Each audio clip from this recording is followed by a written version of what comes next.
Assalamualaikum warahmatullahi taala wabarakatuh. Anda bersama saya Ahmad Khan daripada 66 Speed Bike guys. So, kali ni saya nak buat satu video. Di sini saya akan memberi 5 tips, memberikan guide ataupun tips-tips bagaimana ataupun cara ataupun apakah yang perlu kita pertimbangkan untuk kita memiliki sesebuah superbike, motosikal superbike. Alright, jom kita lihat video ini.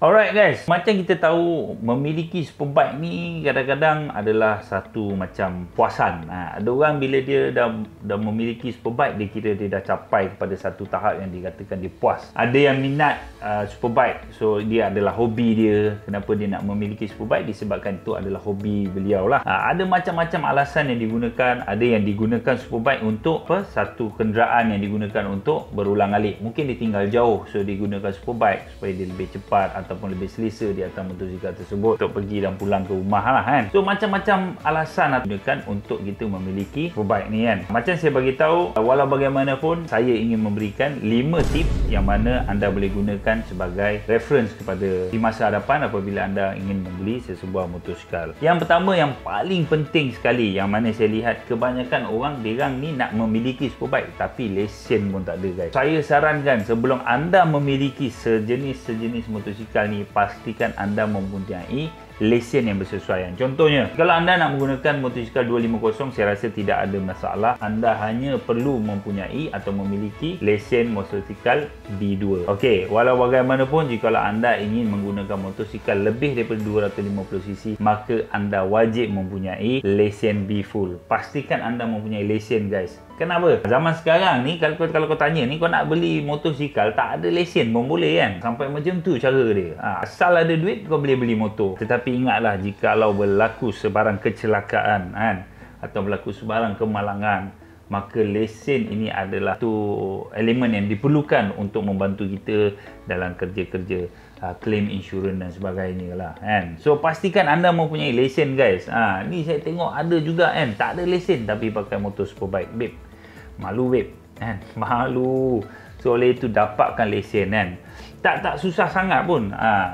Kalau kita nak memiliki lesen ni, just pergi ke mana-mana pusat latihan memandu, register diri anda, diorang akan bagi training dan sebagainya sampai anda dapat memiliki lesen tersebut dengan cara yang betul. So cara dia, dapatkan lesen dulu guys. Jangan beli motor dulu baru ambil lesen. Bagi saya itu adalah satu kesilapan. Barulah padu babe, barulah handsome man. Yang kedua, ni pun satu lagi masalah kan. Ada orang kadang-kadang dia nak beli superbike tapi dia tak ada financial yang strong.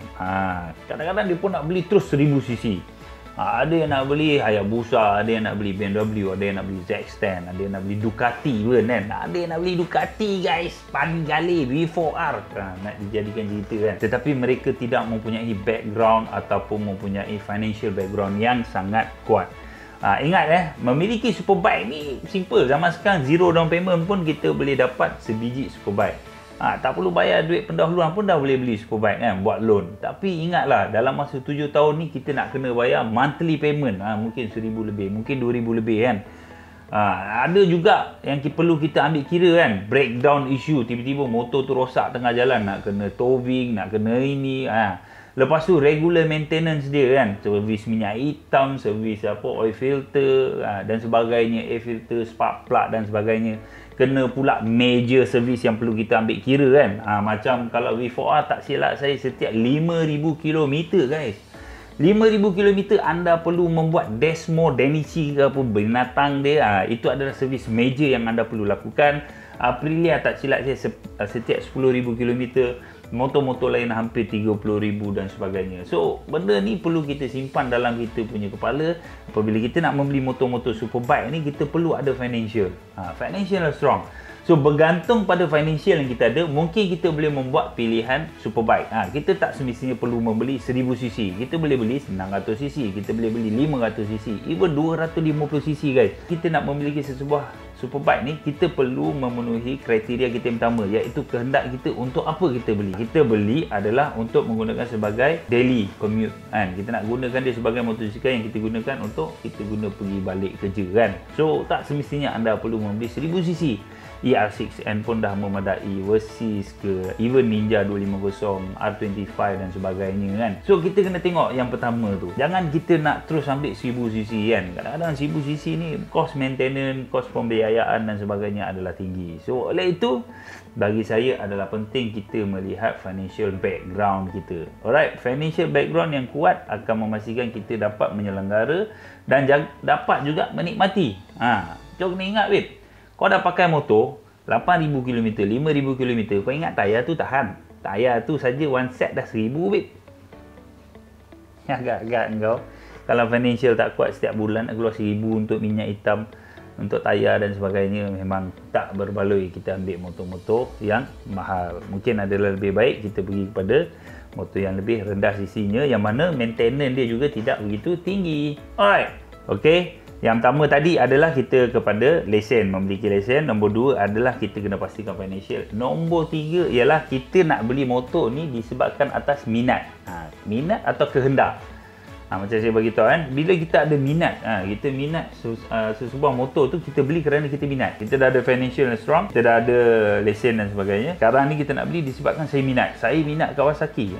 Sebab apa? Kita ada reason kita sendiri. Saya minat sebab apa? Mungkin nak cari spare part dia senang. Saya minat Honda sebab apa? Mungkin handling dia ringan. Saya minat R1 sebab apa? Bunyi crossplane ni memang terbaik, memang padu baik dan sebagainya. Saya minat Ducati sebab apa? Rupa dia cantik. Saya minat RSV4 sebab apa? Bunyi dia garang dan sebagainya. Kita ada reason kita kenapa kita memiliki. Tetapi kehendak saya sekarang ni adalah untuk menggunakan dia sebagai daily commute. So saya rasa saya tak perlu membeli 1000cc buat masa ni. Saya beli yang 500cc dan sebagainya. Ataupun alasan, kita ada macam-macam alasan. Ingat 250 pun kalau kau layan dekat Bukit Tinggi, dekat Kelawang, weh dah champion babe. Apa silap-silap motor-motor 1000cc ni kena tapau je dengan 250.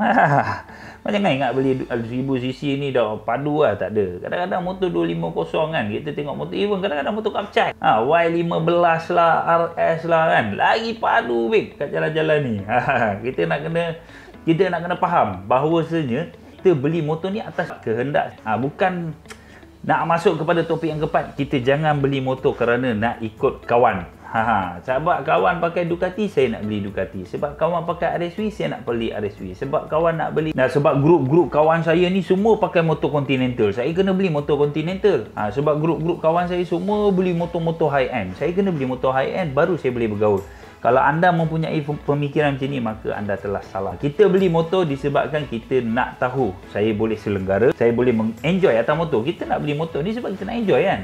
Pastikan kita boleh selenggara. Kita beli motor tapi saya tak boleh selenggara. Saya tak boleh nak bayar maintenance. Saya tak boleh nak bayar monthly dia. So, tak guna saya memiliki satu-satu motor walaupun di mata orang nampak gah. Gila lah brother ni pakai motor BM, pakai motor Ducati, pakai motor RSV, pakai motor kawan, JSS. Tapi padahal monthly nak bayar pun sengkit, susah kan, tercatu makanan, makan Maggi setiap hari, semata-mata nak pakai motor besar.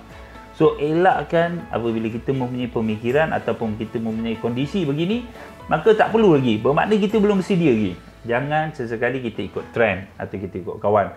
Ingatlah, kita kena follow nombor kita, kemampuan kita dan juga kehendak kita, minat kita apa. Itu yang paling penting. Orang tak nak kawan dengan kau, tak apa babe. Grup 250 bukan kecil, besar. Grup ERC bukan kecil, besar. Berbelah-belah ribu orang dalam tu. Grup Z8 bukan kecil, besar. Mereka pun ada gathering, ada TTS dan sebagainya, ada otai, ada newbies. Benda ni semua normal. Setiap grup ada konsep yang sama. So, kita tak perlu nak memiliki satu-satu grup sebab kawan saya pakai Ducati, saya boleh lepak dengan geng Ducati. Nampak macam padu kan, geng Ducati. Nampak macam padu geng BMW kan. Tak perlu ada sikap sebegitu. Apa yang perlu kita buat ialah kita memiliki sebuah motosikal disebabkan minat kita. Minat ni lah sebab tu. Cari grup. Anda boleh cari grup babe, banyak merata kan. Setiap kawasan mesti ada grup-grup yang memiliki motor yang sama. Dan yang kelima, kita beli motor ni bergantung kepada purpose ataupun apakah kegunaan motor tersebut. Saya beli motor saya beli motor Ninja 250 sebab saya menggunakan motor Ninja 250 untuk motor harian saya dan juga motor weekend. Tak salah. Kena faham kenapa kita beli adalah disebabkan perkara pertama yang kita kena letak ialah kegunaan. Di manakah kegunaan motor tersebut? Kan? Zaman sekarang ni, lagi-lagi zaman PKP ni, kau beli motor sebenarnya rugi. Beli motor Superbike nak pakai untuk weekend ride, rugi babe. Weekend pun tak boleh keluar, kena PKP, duduk rumah, mana kau nak pergi babe, kan kau ride kena saman 2,000. So beli motor ni disebabkan saya nak pakai untuk kegunaan harian saya, adalah lebih bijak kan. Saya nak pakai, so beli motor 250, R25 ataupun ER6 ataupun Z8 yang boleh digunakan untuk kegunaan harian, Z9 dan sebagainya lah. Banyak variasi motor terdapat di dalam market. Kita ada CB500, CBR 600, macam-macam kategori motor. Tetapi buat penilaian based on kegunaan kita yang pertama. Kenapa saya nak beli? Sebab saya nak gunakan dia untuk harian, untuk ni dan sebagainya. Kena ada checklist. Yang pertama ialah harian. Yang kedua, adakah kita gunakan untuk weekend kan? Kalau saya nak gunakan untuk weekend, mungkin saya boleh pakai motor yang 600cc kan. Saya budak baru, tak pernah pakai motor Superbike. Beli dulu 600cc, jangan terus lompat 1000cc. Ada orang kadang-kadang dia cakap, alah rugi lah, buat apa kau beli 600cc, kau beli 1000cc terus. Babe, 1000cc handling dan power delivery adalah berbeza dengan 600cc. Anda kena faham, bagi saya naik daripada motor 150cc, naik kepada 600cc, naik kepada 1000cc. Saya ikut step, dan bayangkan hari pertama saya pakai 1000cc, saya jatuh. Bayangkan, padahal dah pakai 600cc dekat 3 tahun. Oh, kita dah rasa confident lah. Memang padu lah. Kita boleh bawa motor 1000cc, relax je. Hari pertama jatuh, babe. Saya tak malu menyatakan benda ni, tetapi hari pertama saya jatuh. Sebab apa? Saya tahu motosikal 1000cc ni berbeza karakter. Baru saya tahu. Kalau tak, saya tak tahu. Saya layan biasa kan. Saya pulah minyak macam biasa, gedebuk jatuh. Malu babe. Tapi itulah hakikatnya. Pengendalian 1000cc ni berbeza dengan 600cc, berbeza dengan cc yang lebih rendah. So kita naik step by step. Kita belajar. Tak rugi babe. Sebenarnya orang cakap apa lah, kau beli motor 1000cc untung. Bawa slow-slow dulu. Babe, bila once kau dah ride dengan kawan-kawan ramai-ramai ni, berbelas-belas biji motor ni, kau akan datang nafsu nak follow bang.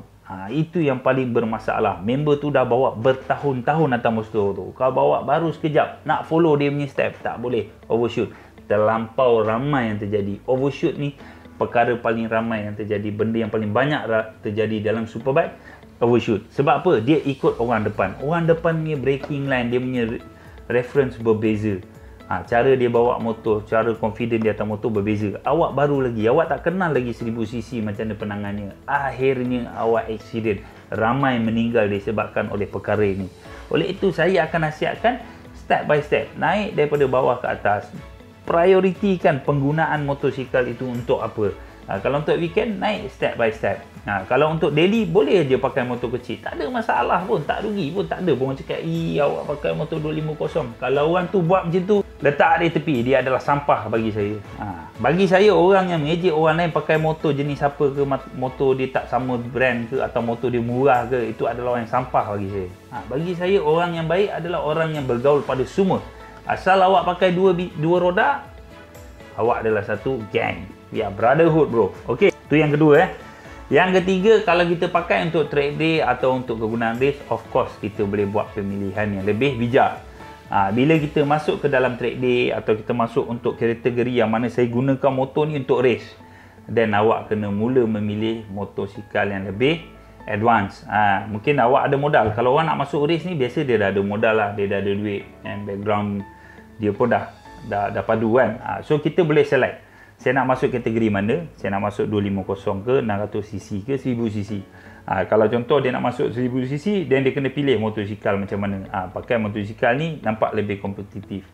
Kan kau dah beli motosikal yang outdated, nak racing dengan motosikal baru ni, memang bye-bye babe. Straight line dia bagi kau macam tak ada enjin dia.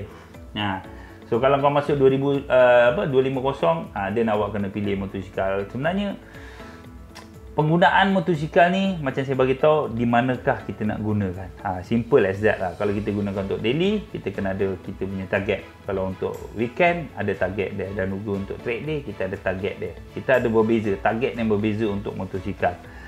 So saya harap ilmu yang ciput ni saya bagi ni, anda boleh gunakan sebagai satu reference untuk anda membuat pemilihan yang lebih bijak, insya-Allah. Okey, apa-apa pun jangan lupa untuk subscribe guys. Kerana apa? Subscribe itu adalah gratis. Assalamualaikum.